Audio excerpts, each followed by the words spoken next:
Hai guys, bertemu lagi dalam YouTube channel Mawi TV. Untuk makluman korang, YouTube ni dah melebihi 900 subscriber. Aku sedang tunggu untuk subscriber yang ke 1000. Jadi bagi korang yang sedang menonton ni dan masih lagi belum subscribe, aku rasa better korang subscribe lah YouTube channel Mawi TV.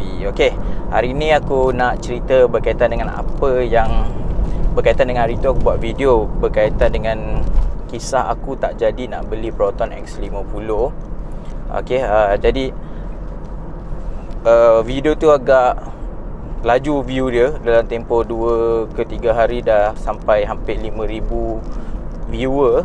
Jadi terima kasih aku ucapkan kepada semua yang menonton. Dan aku pun jenis orang yang jenis baca komen, dan aku menghargai komen-komen yang korang tulis, dan aku berusaha untuk balas lah. Setakat ni memang aku akan balas semua lah. Jadi korang kalau ada apa-apa pendapat ke apa, tak puas hati ke, atau berpandangan yang berbeza daripada apa aku punya pandangan, korang boleh gunakan ruangan komen. Kita boleh bersembang lah kan. Jadi antara salah satu komen yang aku baca tu, dia seakan-akan memerli aku lah. Dia kata PTPTN 500 nak bayar 100. Aku rasa part tu dia tak faham apa yang aku cerita. Aku bukan cerita tentang aku bulan-bulan tak nak bayar 500. Cerita dia kau tengok dalam video sebenarnya apa. Yang kedua, dia kata beli kereta nak full loan.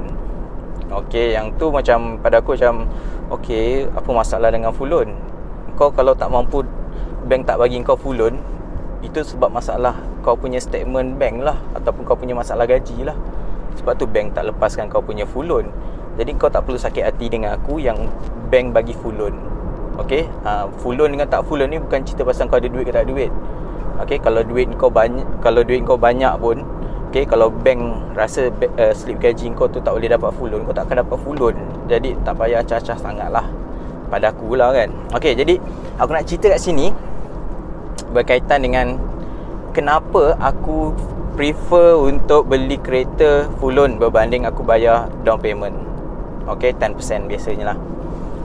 Pertama aku nak cerita tentang perkara yang pertama. Aku nak cerita tentang kalau X50 versi flagship berharga 103,000, 103,000 ringgit.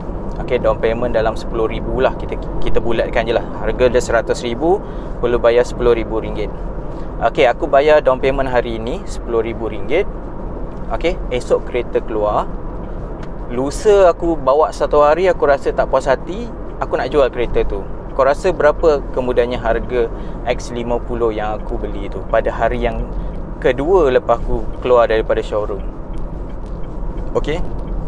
Mungkin harganya 80,000. Mungkinlah 85,000 ringgit sebagai contoh lah. Atau mungkin letak aku beli 100,000, pada hari esoknya dia akan jadi 90,000. Sedangkan aku dah keluarkan 10,000 untuk bayar muka tu 3 hari lepas. Kau bayangkan dalam tempoh 3 hari 10,000 yang aku kumpul itu, yang aku punya tu, lebur macam tu saja. Sebab kereta adalah perkara yang mengalami susut nilai yang paling tinggi sekali dalam ekonomi lepas kau dah beli. Dia menyebabkan, bayangkan 10,000 tu dalam hidup kau orang, berapa kali kau orang boleh kumpul duit dan capai 10,000? Berapa kali kau boleh pegang 10,000 dalam tangan kau orang?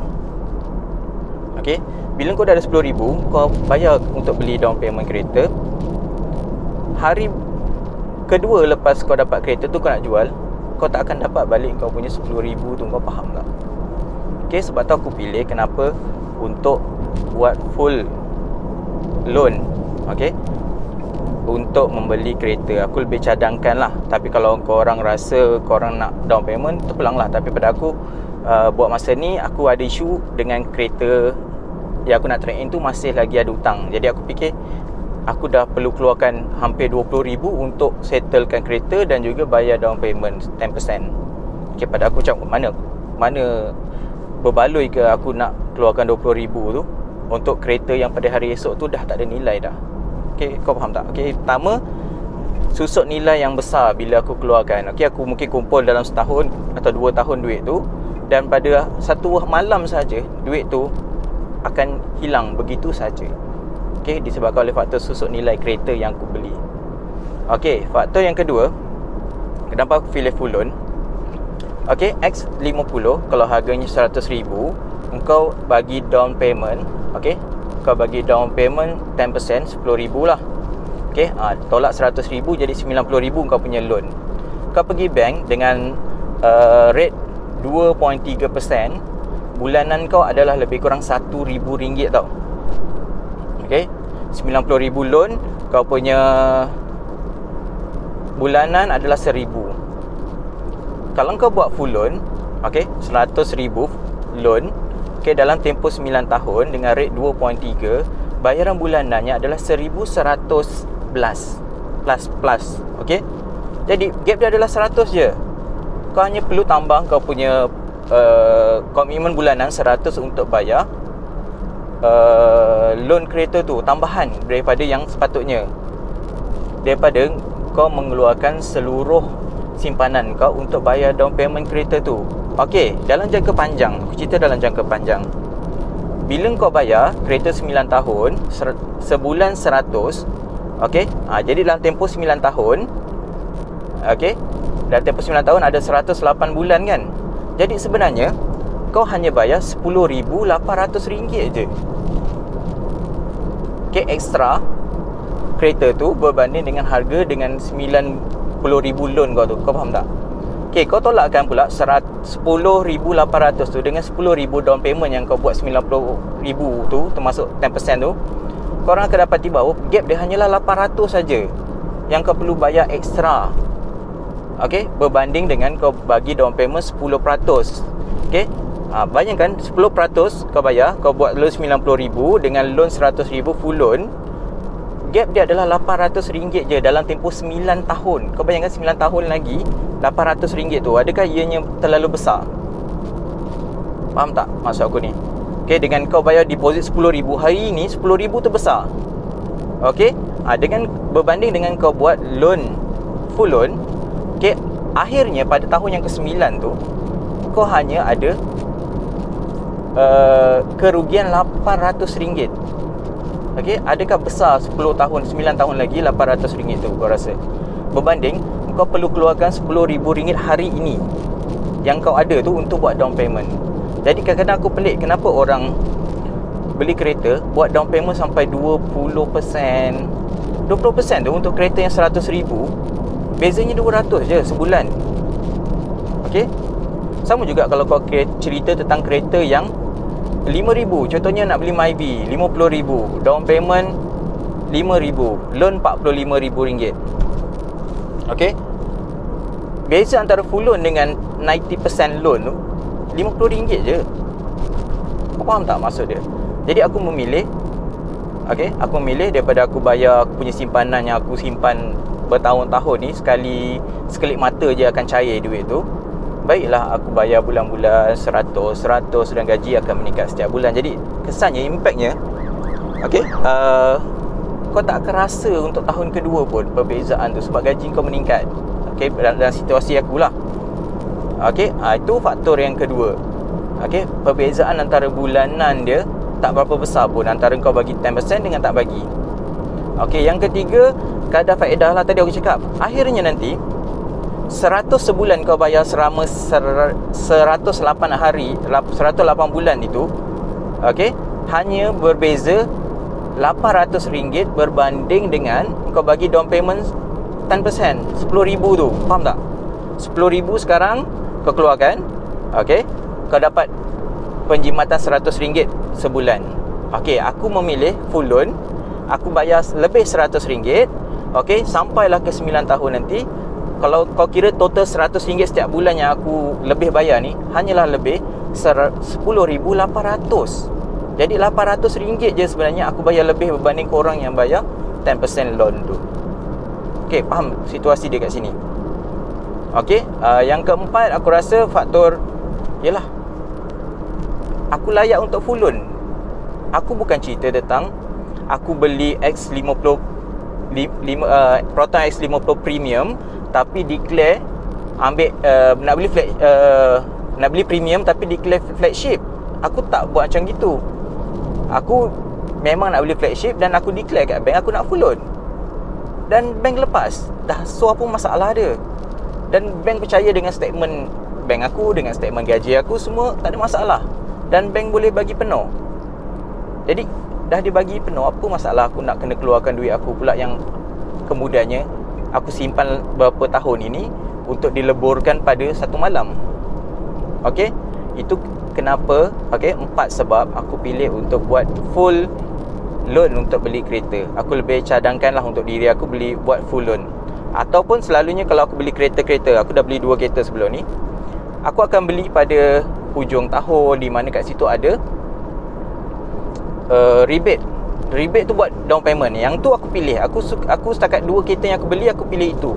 Beli kereta dalam bulan 8, bulan 9, selalunya aku akan gunakan rebate tu sebagai down payment. Jadi aku mungkin perlu top up 1,000, 2,000. Yang tu pada aku okey lah, baloi lah, aku tak rugi mana pun. Okey, tapi untuk beli kereta yang tak ada diskaun, tak ada free gift, yang orang bulung-bulung benak, sampai kena add on pun kena beli, faham tak? Bukan dipaksa lah. Okey, add on tu adalah satu option supaya kereta tu datang awal. Kau rasa SA pun takkan nak bagi apa-apa free gift pun kat kau.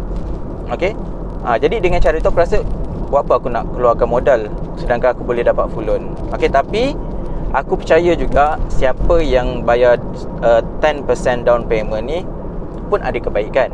Okey, apa kebaikan kalau kau bagi down payment? Pertama, kalau kau nak trade in kereta tu, okey, tapi pastikan dia mesti dalam tempoh 4 hingga 5 tahun. Untuk kereta jenama-jenama tertentu lah. Contoh Pro 2, Toyota, Honda, okey, dalam tempoh 5 tahun atau 4 tahun kalau kau jual, kebarangkalian kau tak perlu top up. Okey.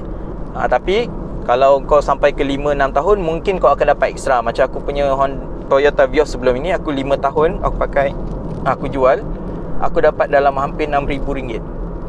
Okey, jadi itu contoh. Kalau kau ada down payment, mungkin hujungnya nanti kalau kau nak jual kereta tu, kau tak perlu top up apa-apa.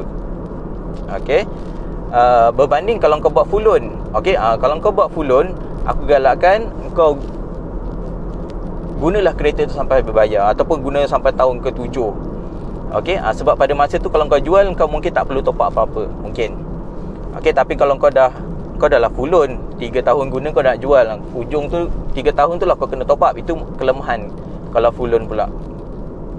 Okey, jadi kalau kau fikir untuk gunakan sehingga habis bayar, okey, full loan tu pada aku adalah pilihan yang agak baik. Okey, pertama tadi, pada aku kalau kau berniat nak jual kereta, down payment tu, kalau kau buat down payment untuk beli kereta, kemudian kereta tu kau nak jual dalam tempoh 4-5 tahun, mungkin kau dah tak ada masalah untuk top up. Kau tak perlukan apa-apa modal pun, okey, untuk jual kereta tu. Okey, yang kedua, aku rasa kebaikan full loan ni macam apa lagi kebaikan kalau kau buat 10% down payment bulanan lah, kau akan dapat lebih murah. Okey, tapi marginnya sangat rendah kot. Dia perbezaan dia sangat kecil. Okey, memanglah kau akan dapat bayaran murah sedikit. Okey, contoh kalau 100,000, kau akan dapat murah 100 lah, kiraan dia macam itu. Okey, kalau kau down payment 5,000, kau dapat anggaran dalam RM50 pengurangan harga. Okey, itu kebaikan kalau kau buat down payment yang kalau tak down payment. Okey, yang lain-lain aku rasa tak ada banyak keuntungan yang besar pun. Okey, bank pun pada aku tak rasa yang dia ni pernah full loan kereta, jadi dia ada rekod, dia simpan lepas ni jangan macam ni, jangan ni. Okey, bank aku rasa dia tak ada isu pun kalau kau buat full loan. Okey, tak ada pun isu kalau kau 90, kau buat 90% ke 80% ke. Tapi mungkin dekat faedah, mungkinlah setengah bank akan memberikan faedah lebih rendah kalau kau buat kau bagi down payment 10%. Okey, mungkin yang full loan mungkin mahal sikit, mungkin setengah bank akan buat macam tu. Okey, itu mungkin satu keuntungan lah kalau kita buat down payment, untuk kita berikan down payment untuk membeli sebuah kereta. Okey, jadi kesimpulannya sebenarnya dia bergantung kepada apa matlamat korang. Okey, kalau korang rasa berbaloi untuk keluarkan down payment 10%, pada aku terpulang pada korang. Okey, tapi kalau kau rasa tak berbaloi kerana duit tu akan hilang sekelip mata yang kau simpan bertahun-tahun tu, okey, itu betul pulang kepada korang. Bergantung juga pada kau punya kekuatan bank statement dengan juga gaji lepas ke tak bank terima tak. Sebab aku baru dapat makluman, kalau ikut tengok baca dalam komen tu, ada seorang bro ni dia kata dia nak full loan tapi bank nak guarantor pula. Okay, bergantung kepada kekuatan bank statement korang. Okay, jadi kesimpulan aku nak cakap sini sebenarnya full loan ke 10% ke, okay, pada aku bukan isu. Tapi dia jadi isu bila kau bagi lebih daripada 10%. Sebab keuntungan yang kau dapat tu sebenarnya agak-agak tipis lah. Dan pada aku, daripada kau keluarkan sampai 20% duit kau untuk buat down payment kereta, baik kau simpan duit tu. Okay, lebih baloi masuk ASB, mungkin boleh dapat, sekarang ni pun mungkin dapat 5% lah, dulu mungkin 8% kan. Okay, masih lagi berbaloi dalam tempoh 9 tahun. Banding kau gunakan duit tu hari ni yang waktu terdesak pandemik ni, dan duit tu masih lagi besar pada nilai hari ini, kau laburkan, okay, dan dia akan hilang sekelip mata macam tu je. Okay, baik kau gunakan duit kau tu sebaik-baiknya. Sebab tak selalu hidup kita ni kita boleh kumpul duit sebanyak tu, dan kau akan keluarkan duit tu untuk bayar down payment kereta, dan dia akan hilang macam tu je. Dan esoknya lepas kau ambil kereta kau nak jual balik, duit kau 10,000 tu dah hangus. Okay, jadi itu saja aku nak cerita hari ni. Maaf lah kalau ada orang juga komen hari tu, kau bebel apa ni, sial dia tulis macam itu kan. Okay, fine, aku cakap thank you je. Okay, baik. Jadi jangan lupa subscribe. Kita jumpa lagi dalam video seterusnya. Maaf lah kalau tak lancar, sebab aku memang spontan je buat ni. Okay, bye.